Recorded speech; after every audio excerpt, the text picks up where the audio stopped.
Bienvenue dans notre balado. Cycle de vie, de la vie à l'existence, accueillir les cycles de transformation. Je suis Barbara, passionnée de recherche, ancrée dans l'esprit et artiviste. J'accompagne l'existence de la naissance jusqu'à la grande transition. Et moi, c'est Hélène, coach et spécialiste en processus de transformation humaine. Je vous accompagne dans les étapes importantes de votre vie en vous donnant les clés pour agir en tout alignement et souveraineté.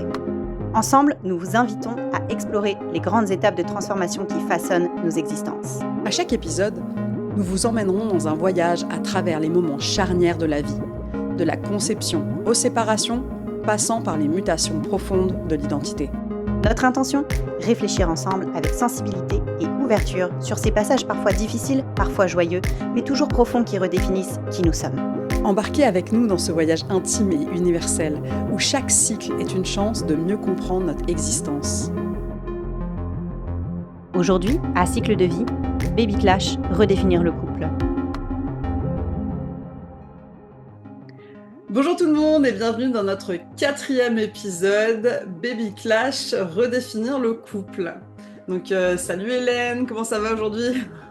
Salut, ça va super et toi ? Écoute, j'ai vraiment envie de t'entendre, j'ai très hâte de t'entendre sur ce sujet parce que c'est quand même un gros sujet, c'est une grosse étape dans nos processus de cycle de vie desquels on parle justement dans notre podcast en ce moment. Donc parle-nous un petit peu de ça, le baby clash. Est-ce que tu peux nous définir un petit peu ce que c'est le baby clash ? Puis justement, on a en fait parlé à l'épisode précédent, le numéro 3, en fait, de la redéfinition identitaire de l'individu dans le processus du postpartum. Donc là, on arrive un petit peu à redéfinir le couple. Donc dis-nous tout ce que ça implique, tout ça. Ouais, en fait, c'est sûr que quand on se retrouve dans la période postpartum, c'est le début d'un nouveau cycle. On l'a vu en tant que personne, mais aussi en tant que couple, parce qu'en fait, l'égrégore, et un égrégore, c'est une unité qui est plus qu'une unité sur le papier ou sociétale, c'est vraiment une unité énergétique, l'égrégore. Donc le couple forme un égrégore, mais soudainement, la famille, avec le nouvel enfant, forme un nouvel égrégore. Donc en fait, on existe dans plein d'égrégores dans notre vie, mais celui qui est très affecté, c'est donc l'égrégore du couple de soi et son ou sa partenaire. Pourquoi ? Parce que d'un coup, on se retrouve avec un petit être qui est au centre de toutes les nécessités, ne serait-ce que juste biologiques de survie. Donc toute notre énergie s'en va sur ce nouvel enfant. Et il y a donc un concept qui maintenant, et on en parle beaucoup, qui s'appelle le baby clash, et qui en fait on en parle pour surtout rassurer en fait les gens sur c'est complètement normal que ton couple parte en vrille quand tu as un enfant. Alors c'est sûr qu'il y a plein de gens qui se disent « Oh mais là, faire un enfant, c'est le fruit de l'amour, ça va souder mon couple. » Mais en fait, oui, bien sûr, ça fait ça, mais aussi ça vient complètement secouer tout ce qu'on connaissait et tous nos repères qui nous permettaient d'aller se retrouver dans l'autre et tout, tu sais, ce langage, ces fameux langages de l'amour, tu sais, dont on parle beaucoup. Absolument, ouais. Là, on est dans un autre langage de l'amour, tu vois. Et nos langages de l'amour changent aussi quand on devient parent parce que les priorités changent. Et évidemment, on va pas se mentir, le sleep deprivation, c'est utilisé à travers le monde comme une méthode de torture. Je veux dire, faut pas sous-estimer à quel point manquer de sommeil, ça rend un peu dingo. Et donc, ça fait qu'on a moins de patience, ça fait qu'on a moins de buffer qu'on avait avant. Et donc, on ne reconnaît parfois plus l'autre, on ne reconnaît plus son couple, on ne trouve plus de points de rencontre. Et donc, il y a ce baby clash. Et donc, on parle du fait que, justement, le baby clash, c'est surtout circonstanciel. C'est-à-dire que c'est pas tant que les deux parents n'ont plus rien en commun ou ne s'entendent pas. C'est un peu une période buffer qu'on considère qui dure jusqu'aux 3 ans de l'enfant. Parce que souvent, à 3 ans, c'est le moment où l'enfant est beaucoup plus autonome et aussi dort souvent la nuit. Et donc, où là, on retrouve le couple. C'est pour ça qu'aujourd'hui, la plupart des psychologues recommandent les psychologues et les thérapeutes de couple recommandent de ne pas se séparer si possible, évidemment. Et là, on parle d'une relation saine, on ne parle pas dans des cas de violence conjugale, etc. C'est ça. D'essayer de tenir le couple au moins jusqu'aux 3 ans de l'enfant et de ne jamais de prendre de décision tant qu'on n'a pas dormi au moins 3 nuits de suite complètes.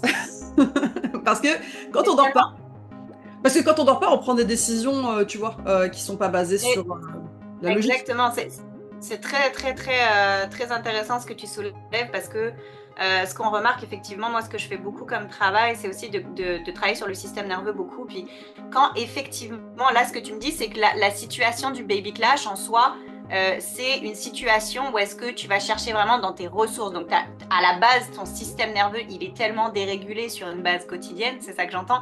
Parce que bon, moi je ne l'ai pas vécu, mais je veux dire, je comprends tout à fait que ce soit quelque chose qui soit complètement bouleversant parce que finalement ton système nerveux est jamais sur une base normale. Tu es tout le temps en manque de sommeil, tu es tout le temps. Donc effectivement, ce que tu dis là, c'est que le processus décisionnel au jour le jour, il est extrêmement compliqué et au sein d'une relation. Parce que du coup, toutes tes décisions reliées finalement au relationnel, ils vont de facto être impactés par cette dérégulation-là du système nerveux qui est quasi quotidienne, quoi, finalement. Ben, complètement, ce que tu dis, c'est exactement le centre du problème. On est déréglé au niveau du cycle circadien, on est déréglé au niveau du cycle hormonal, on est déréglé au niveau du cycle nerveux et du système nerveux et de ses cycles, et on est surtout en fait en hypervigilance. Et donc aussi, ça vient chercher dans le trauma. T'as comme une genre d'hypervigilance constante. Et ça vient chercher dans le trauma, parce que quand on est dans l'hypervigilance, ça vient chercher notre PTSD aussi. Ouais. Et donc nos anciennes relations et nos peurs qu'on avait éventuellement justement de reproduire le schéma parental et la peur de l'échec, de « oh mon Dieu, j'ai fait un enfant avec la mauvaise personne, mais maintenant je suis dedans, puis comment je peux plus faire demi-tour ?» Tu vois? Ce sentiment-là. Absolument, ça fait tout sortir en fait. Ouais, c'est ça.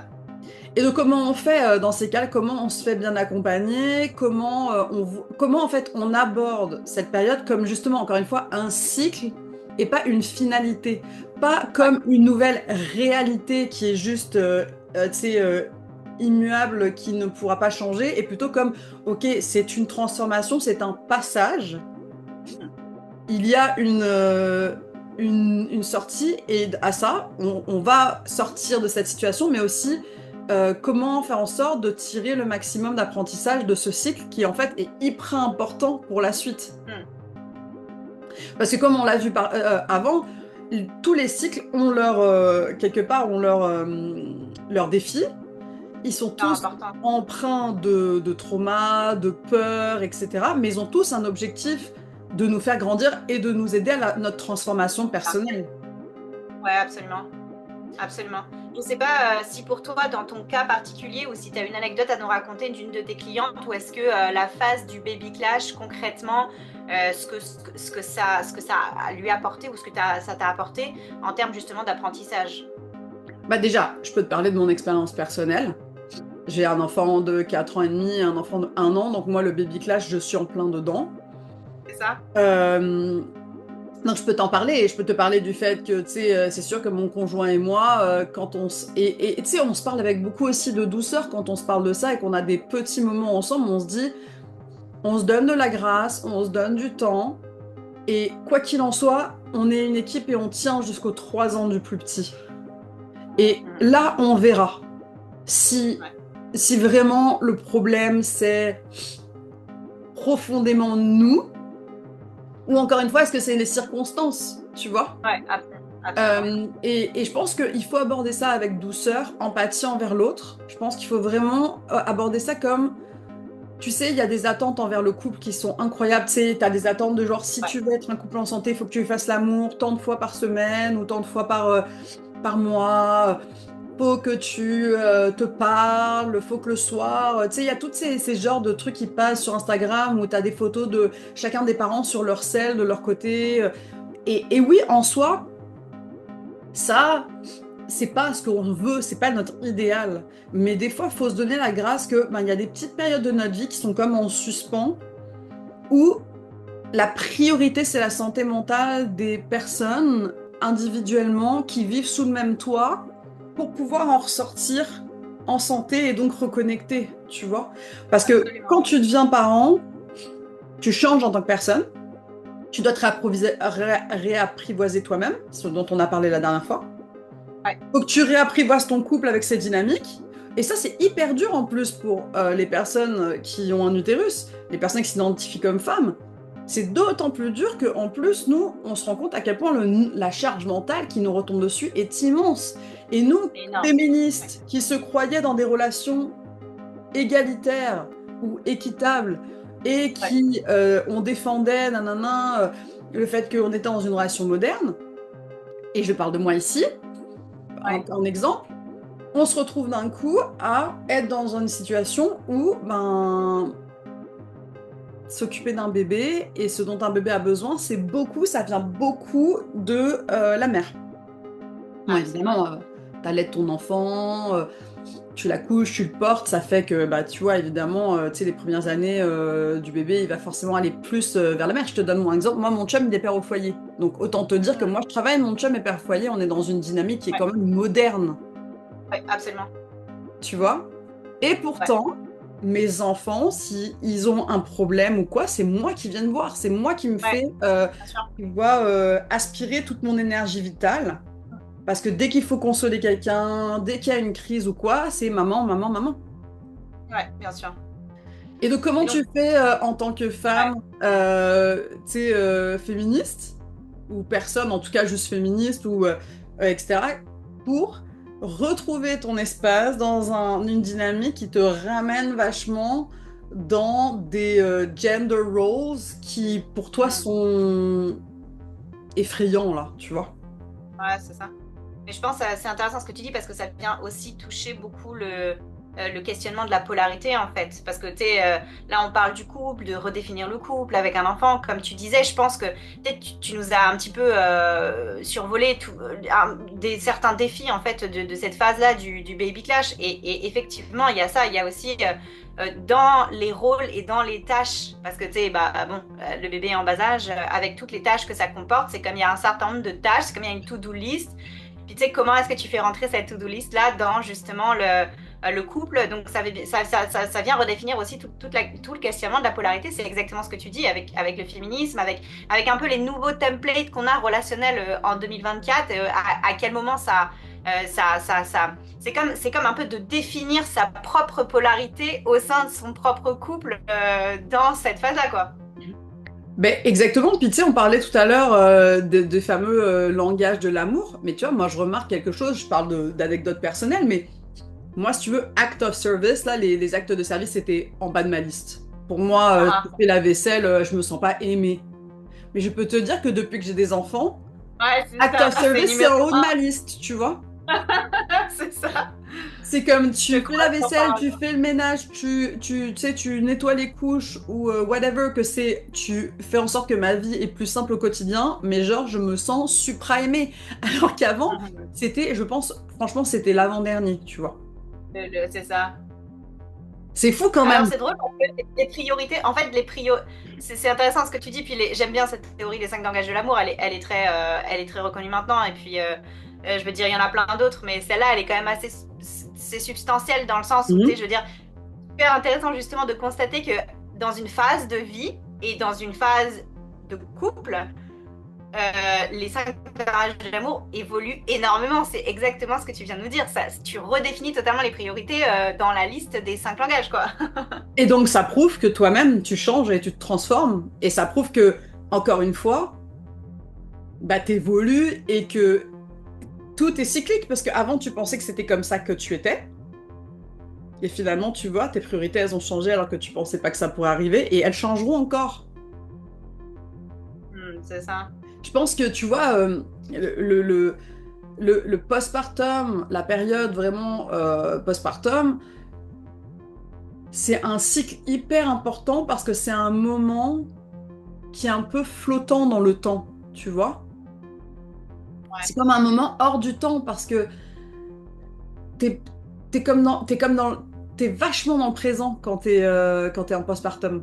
T'as pas le choix, parce que tes enfants, ils ne vivent que dans le présent. Ils vivent minute par minute. Ouais. Donc toi aussi, tu es obligé d'être vachement dans le présent, même si t'es pas une personne qui a des facilités à faire ça. T'es dans la non-performance, même au niveau de ton couple. Et aussi, tu sais, t'es vachement dans une routine, tout le temps la même affaire. Exactement comme, par exemple, quand tu vas dans une retraite de méditation, c'est la routine, c'est tous les jours la même affaire. Ouais. Tous les jours, tu te réveilles à la même heure, tu te couches à la même heure, t'as la méditation à la même heure, tu manges à la même heure.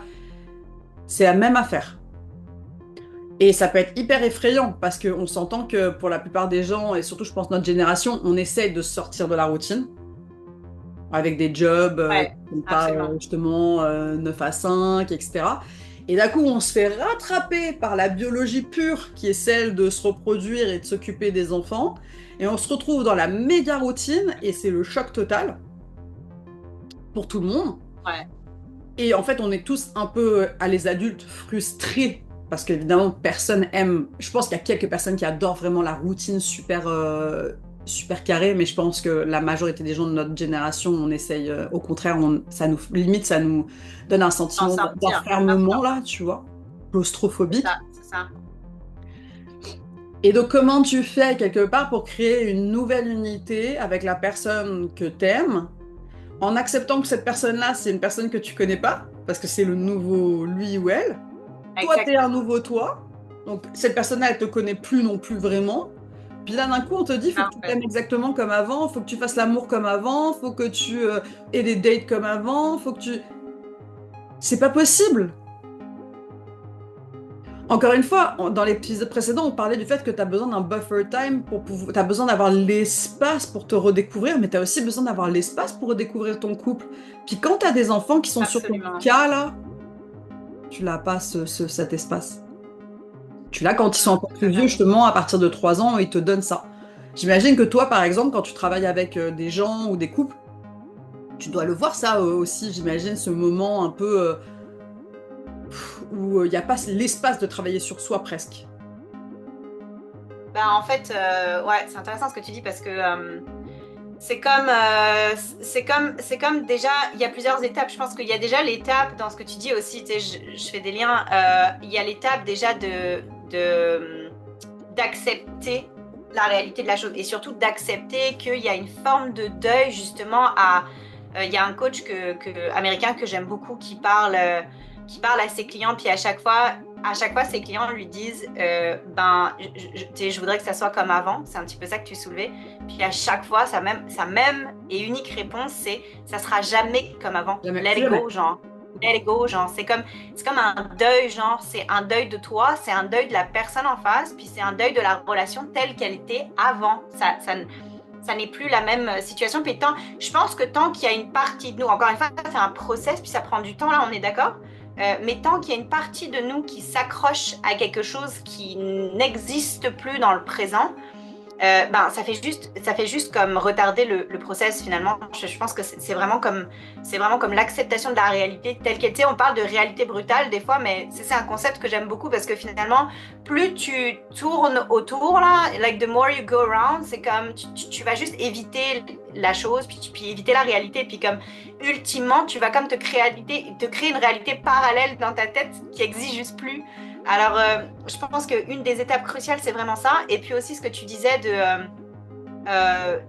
d'être conscient que ce process-là, de toute façon, il se passe. Encore une fois, quand tu es dans le déni des choses, je pense que c'est pas une bonne idée parce que encore une fois, tu fais juste retarder le processus. Alors que si tu es conscient que ça doit se passer, puis que c'est en train de se passer, alors c'est à ce moment-là que tu crées l'espace parce que tu sais, t'as pas nécessairement d'avoir besoin d'un espace. On se met toujours trop de pression aussi dans le développement personnel, d'avoir un espace, d'aller chez le thérapeute toutes les semaines. Non, t'es pas nécessairement obligé pour faire un process, il n'y a pas de problème.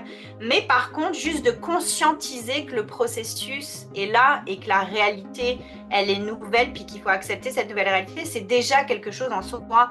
Puis je pense que d'utiliser des outils un petit peu comme l'écriture spontanée, des choses comme ça, ou juste de prendre du temps pour soi, comme 10 minutes par jour, juste pour être soi-même avec ses pensées, puis genre observer, accueillir qu'est-ce qui monte. Parce que des fois on est surpris, comme tu le sais, là, tu le vis le process en ce moment là du bébé-cage, puis je veux dire, c'est comme, il y a sûrement des choses qui montent, comme des fois c'est comme, oh putain, je m'attendais pas à ça, genre... je suis dans la curiosité par rapport à tout ce qui monte là, c'est ça que je voulais dire en fait. Moi, je trouve ça hyper intéressant ce que tu dis, Hélène, parce que je pense que énormément de gens seraient extrêmement aidés, ne serait-ce qu'à juste entendre ça, aller voir justement en période postpartum un coach, une coach, pour juste ne serait-ce que l'entendre, pour que ça résonne à l'intérieur, et avoir ce sentiment de ok, mais en fait, je suis pas dingue, je suis pas folle, ou tu sais, je suis pas, ça arrive pas qu'à moi, tu vois. Et ne pas se sentir dans l'échec, tu sais, de genre pourquoi les autres, ils ont tous l'air de réussir, et là sur Instagram, tout le monde poste leur photo de famille, et ils ont tous l'air heureux, mais non, là, tu vois. Et moi, justement, en tant que doula, un énorme travail que je fais, c'est en fait en prénatal. Moi, en prénatal, je mâche pas mes mots avec ma clientèle, là, je leur dis. Tu sais, souvent, en fin de grossesse, là, les gens, ils sont comme, oh, je suis tannée un peu d'être enceinte, j'ai vraiment hâte d'accoucher, puis je suis comme, tu sais, je comprends que tu aies hâte de rencontrer ton bébé, puis je comprends que tu aies hâte d'accoucher, mais est-ce que tu te rends compte qu'en ce moment, ce que tu as, tu l'auras plus jamais de ta vie là? Je veux dire, une fois que tu as des enfants, c'est ça, tu ne l'auras plus jamais. C'est fini. C'est. Je leur dis, tu sais quoi? Prends des douches chaudes. C'est ça. Qu'est-ce que tu disais, pardon? Effectivement, excuse-moi, je t'ai coupé, mais c'est comme vraiment profiter de chaque étape, tu sais, comme on disait à l'épisode précédent, dans le fond, hein, c'est ça. Hein. Ben, je leur dis des trucs aussi simples que prendre une douche chaude seule. C'est un truc que tu vas plus faire pendant des mois, là. Manger de la nourriture chaude avec tes 2 mains libres en face de ton chum ou de ta blonde. Les gens ne se rendent pas compte, ça paraît tellement banal. C'est fou, mais moi j'ai qu'une hâte là, genre ça fait 4 ans et demi, puis j'ai qu'une hâte, c'est manger chez moi doucement un repas chaud avec mes 2 mains sans avoir un enfant sur moi, ou manger avec une main, ou tu sais, c'est tellement de la simplicité, et en même temps c'est des choses qu'on ne se rend pas compte à quel point ça va nous manquer quand on est avant. Et je leur dis, bah tu sais, ok, t'as hâte, bah tu sais quoi, on va bypasser le fait que t'as hâte, sortez au max, allez au cinéma, parce que tu sais, par exemple, le cinéma, c'est un truc que tu peux plus faire après. Les enfants, tu les mets pas devant les écrans, puis tu sais, quand t'as les rares soirées que t'as, c'est pas au cinéma que t'as envie de les passer, tu vois. C'est en face d'un humain à parler de choses d'adultes. Fait que tu sais, sortez, allez au restaurant, tu sais, prends des bains, prends des douches, passe du temps, si t'as envie d'aller aux toilettes, passe du temps à apprécier que tu peux être aux toilettes seul, tu vois.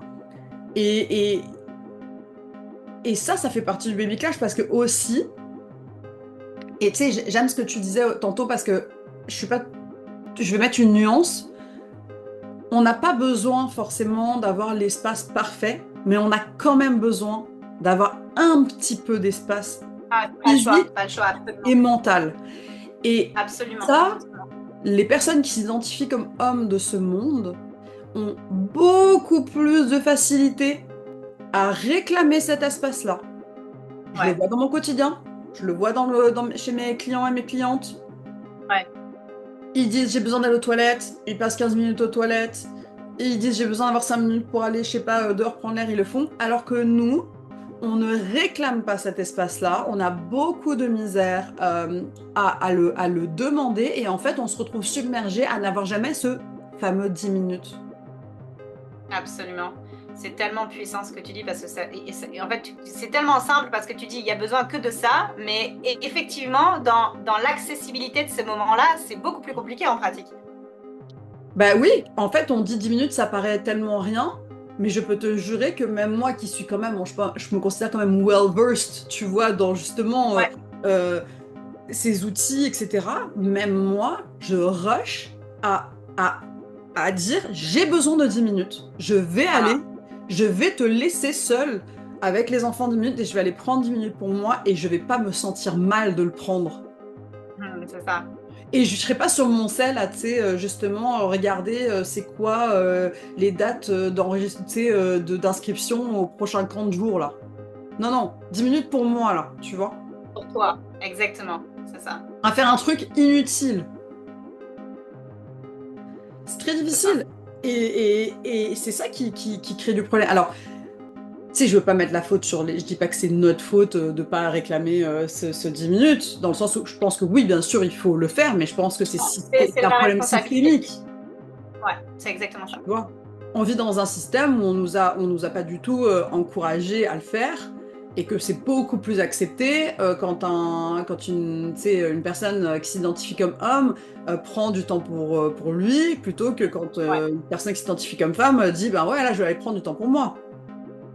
Mais tout à fait. En fait, je pense qu'encore une fois, on revient aux responsabilités historiques qui sont associées à certains rôles. Et malheureusement, ben, c'est ça, c'est comme ce temps-là. Encore une fois, on revient au concept de la charge mentale. Je veux dire, c'est comme pourquoi c'est pas encore accepté que non, la charge mentale, c'est pas que sur une personne. Tu sais, c'est comme ouais, mais t'es forte. Non, mais t'es forte par rapport à quoi, genre? Ça veut pas dire que je suis forte et que j'ai pas besoin de mon 10 minutes, là, au contraire, là. En fait, tu te construis forte parce que tu sais que tu n'as pas le choix. C'est une question Mais c'est ça, c'est une question de survie. pas le choix, parce que nous, le choix, si vraiment on prend la responsabilité de dire, check, là, j'ai besoin de mon 10 minutes, c'est tout, c'est fini, il y a plus de discussion. Tu vois. Mais en Donc, plus, moi, je préviens beaucoup les couples avec qui je travaille parce que souvent, tu sais, les gens sont très fiers d'être dans un couple où le conjoint, quand c'est un conjoint, que ce conjoint-là, il soit investi, impliqué, etc. Et je veux dire, souvent, moi, je leur dis, écoutez, je vous en parle d'expérience personnelle. Moi, mon conjoint, je pense qu'il fait partie sûrement des conjoints les plus impliqués. Moi, mon conjoint, quand notre bébé était petit, c'était 2 heures chacun. On a toujours fait tout à égalité. Et en ouais, plus, il est père au foyer, fait que c'est lui qui a la charge des enfants la journée. Mais je peux te dire que quand même, c'est moi qui porte la majorité de la charge mentale quand même. ouais, je te crois sur Alors que je suis la parole. personne qui travaille. Et c'est hyper intéressant parce que j'ai demandé à ChatGPT l'autre jour, justement, on a fait l'exercice avec mon chum, où euh, on a écrit dans ChatGPT en 2024, quelles sont les tâches habituelles qu'incombent un parent au foyer. Ouais, ouais, ouais, Et donc j'ai bien mis parent pour pas spécifier femme ou homme au foyer, mère ouais, ou père au c'est ça. foyer. J'ai mis en 2024 parce que je veux que ce soit updaté et tout. Puis je te jure, sur la liste des 10 points, il y en avait 6 qui m'incombaient quand même alors que je suis la personne qui travaille. C'est fou, c'est incroyable. Comme quoi. Et je Ouais. te promets que la plupart des mères au foyer que je vois dans mon entourage, au contraire, assument peut-être sûrement 9 sur 10 des points, tu vois. Hmm. Donc, Ouais. même là, il y a une sorte encore, quoi qu'on fasse, on a beau être avec des gens qui sont des personnes féministes, qui sont pour l'égalité, qui sont pour des alliés, etc. Par défaut, nos Ouais. qualités organisationnelles, nos qualités de justement matriarcales, parce que le village matriarcal, il fonctionne, il roule, il marche, tu Ouais, sais. c'est ça. Et donc forcément, par défaut, la gestion du foyer, elle va tomber sur souvent la personne qui s'identifie comme femme, parce que bah, elle est bonne à ça. Ouais, c'est ça. C'est comme si c'est un peu biologique aussi, hein, Sauf qu'en clairement, bien même sûr, temps, si absolument. tu travailles, je veux dire, t'as appris à devenir, tu vois, si t'as appris à devenir, j'en sais rien, avocat d'affaires ou t'as appris à devenir ingénieur, t'es pas né avec ces connaissances, tu t'es fait chier à les apprendre, tu peux aussi mettre l'effort à apprendre à gérer un foyer de manière efficace, tu vois. Est-ce que t'as envie d'investir 100%, dedans? c'est exactement ça, en fait. Bien sûr, c'est ça l'idée, en fait. Ouais, ouais, tout à fait. Je pense il y a un vrai apprentissage de capacité, d'habileté. Puis, tu sais, comme tu disais, en fait, ce que j'entends de ce que tu dis aussi, c'est qu'une des solutions, c'est aussi justement pour tranquillement renverser la machine au niveau individuel et collectif, donc dans un couple et dans le collectif en général, c'est aussi d'aller faire en sorte que les capacités et les habiletés soient transmises et soient littéralement intégrées en fait. Parce que c'est comme quand tu apprends un nouveau truc, c'est comme quand n'importe quel processus d'apprentissage, finalement c'est ça quoi. Ah, je suis complètement d'accord avec toi et je pense que ça, tu vois, pour passer justement à travers cette période, ce cycle complexe du baby clash ou du postpartum at large à un niveau personnel ou à un niveau global, ça prend, et on l'a répété dans tous nos épisodes jusqu'à présent, d'être bien entouré. Ça prend un soutien professionnel, moi, je pense. Donc, tu sais, si tu as eu une doula qui t'a accompagné à partir du prénatal, c'est génial de la garder, justement, pour du conseil et du coaching par la suite, parce qu'elle a vu la dynamique d'avant. Et donc, elle peut soutenir à travers la dynamique qui suit. Et en plus, on est évidemment formé dans ces dynamiques complexes du postpartum. Et aussi d'aller voir, justement, si vous n'avez pas eu de doula, d'aller voir justement une coach, des gens qui peuvent vous remettre, vous donner la distance. Parce que quand tu es dans le postpartum, tu n'as aucune distance. Ouais, c'est normal. Surtout qu'en tant que couple, prendre cette distance-là, ne pas attendre que ça aille mal pour consulter ou avoir des outils. Au contraire, se dire, on va se donner toutes les chances. On sait que le postpartum, c'est un moment qui fait que 2 couples sur 3 se séparent avant les 4 ans de leur enfant, ce qui est quand même énorme. Ouais, bien sûr, évidemment. Donc, si ces odds-là, elles sont contre moi, pourquoi est-ce que j'attends d'être dans le trou plutôt que prendre le taureau par les cornes, y aller en amont, avoir des outils et être bien accompagné pour qu'en fait ça soit smooth pour tout le monde. Ça, c'est juste smooth. Et puis tout le monde en ressort beaucoup plus grandi, heureux et soudé. Ouais, tout à fait. C'est très important ce que tu dis. Puis je pense que en fait, tu vois, bottom line, c'est que c'est un peu ce qu'on dit dans tous les épisodes, c'est que à chaque phase d'un cycle et à chaque phase d'un événement de vie, c'est important d'avoir des ressources en fait. Peu importe ce que c'est, hein, que ce soit l'accompagnement, que ce soit le système de support autour. Donc pardon, c'est vraiment ça. C'est vraiment de se construire. Et ça aussi, c'est une habileté. Apprendre à se construire un système de support, c'est une belle habileté. et ça prend ça pour les gens qui n'ont pas eu naturellement ce système de support-là, ou pour les gens qui ont eu un système de support de base dans le noyau familial qui était extrêmement toxique, alors il faut tout reprendre à zéro, mais c'est important de savoir aller chercher ces ressources.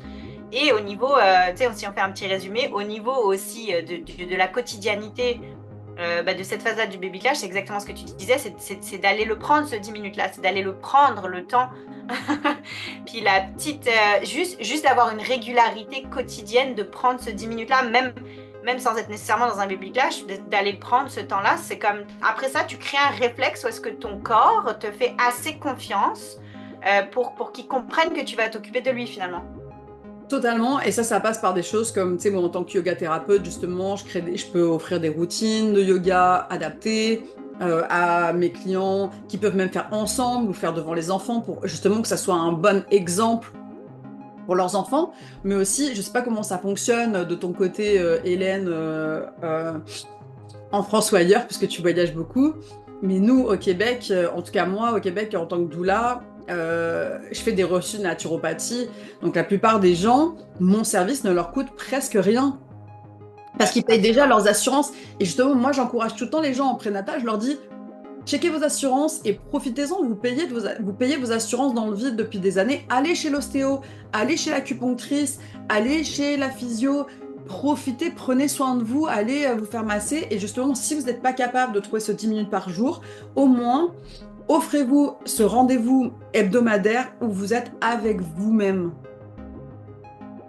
C'est ça que j'allais dire un petit peu, c'est vraiment ça, c'est que ça te force comme quelque part, si c'est ça la solution effectivement, si ça te force à y aller, puis tu sais que là-bas tu ne seras pas dérangé, tu as ton téléphone à off, c'est parfait, au contraire tu crées toutes les conditions nécessaires justement pour prendre soin de toi et voilà, donc je voudrais que tu nous fasses une petite conclusion, Barbara, sur c'est quoi genre les principaux défis, puis comment tu résumerais finalement le baby clash là, dans cette étape, puis la redéfinition du couple dans cette étape-là?